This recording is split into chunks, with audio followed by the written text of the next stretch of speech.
అందరికీ కూడా సిఐటియు రాష్ట్ర కమిటీ తరఫున సంపూర్ణమైన సంఘీభావాన్ని మద్దతుని ప్రకటిస్తాం.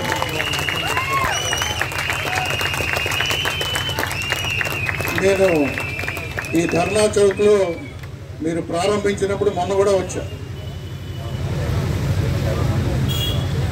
మేము సిఐటియు ఒకటే కాదు, మన వైద్య ఆరోగ్య రంగంలోని వివిధ విభాగాల సంఘాలు 15 దాకా ఉన్నాయి.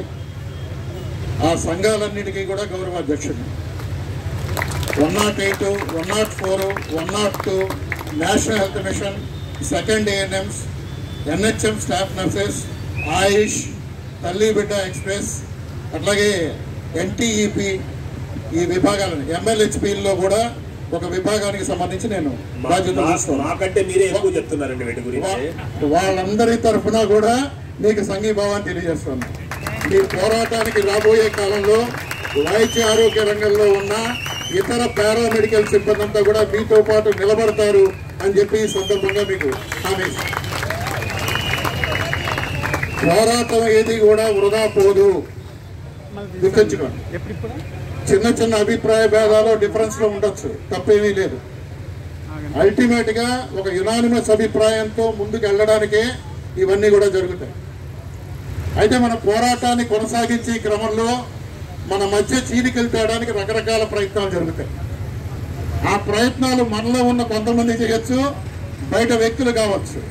ఈ ప్రభావంలో మనం పడకూడదు. కానీ ఈ పోరాటాన్ని మీకు ముందు మీ పోరాట ఫలితంగానే ప్రభుత్వం పిలిచి చర్చించాల్సిన పరిస్థితి మీరు కల్పించారు. ఈ పోరాటాన్ని కనుక మీరు ప్రారంభించకపోతే ఈ నిన్న ఇప్పుడు జరిగిన చర్చలు కూడా జరిగేవి కాదు. కాబట్టి దాని మీద మీరు చర్చించారు. చర్చించిన మీద ప్రభుత్వం సానుకూలంగా ఉందన్న సందేశాలు పేపర్ ద్వారా వచ్చాయి. అయితే మనం నమ్మాల్సిన ఎవరిని? చర్చల్లో పాల్గొన్న మన నాయకులు ఇక్కడికి వచ్చి ఏం చెప్పారో దాన్ని నమ్మాలి తప్ప మీడియాలో వచ్చిందని నమ్మాల్సిన అవసరం లేదు, గుర్తుంచుకోండి.